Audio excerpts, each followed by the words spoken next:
किचनमध्ये सगळ्यांचं स्वागत आहे। आज मी तुम्हाला उकडीचे मोदक कसे करायचे ते सांगणार आहे। 1 वाटी तांदूळाचं पीठ आणि 1 वाटी किस खोबऱ्याचा, ओल्या खोबऱ्याचा किस घ्यायचा आणि गूळ आणि आपली इलायचीचा भुका असं घ्यायचं आपल्याला। आता आपल्याला या तांदूळाच्या पिठाला उकळी घ्यायची आहे, उकळ घेऊन घ्यायची आहे। चल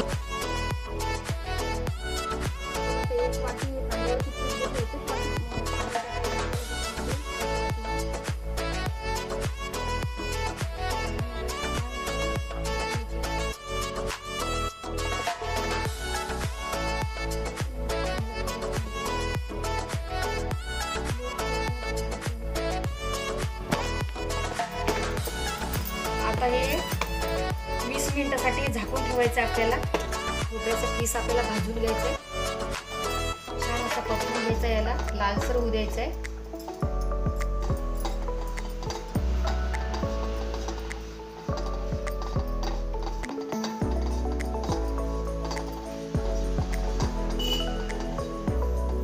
लालसर झालेला आहे, याच्यामध्ये गूळ टाकायचा आपल्याला।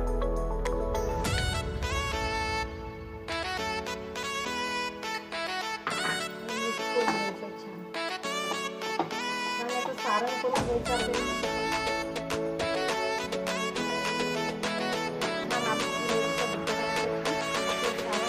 बनलेलं आहे,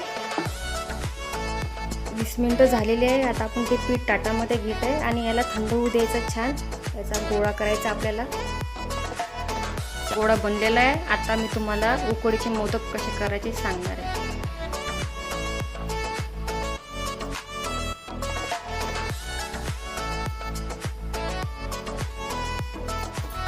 याच्यामध्ये ना ते छान थोडंसं जास्तच सार भरायचं आपल्याला।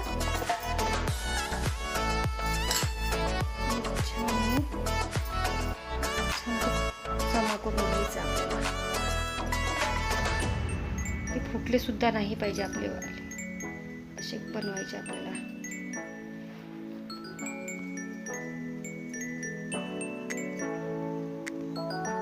पॅकिंग सुद्धा छान आली पाहिजे, फुटले तर मग ते पूर्ण सारण निघून जातं त्याच्यामधलं। बघा किती छान आपल्यावाले उकडीचे मोदक बनलेले आहे।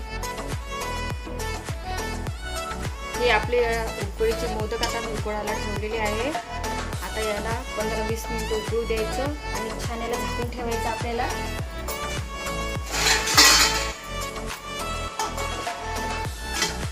छान याला तसं झाकून ठेवायचं 20 मिनिटात आपले उकडीचे मोदक बनून तयार होणार। उकडीचे मोदक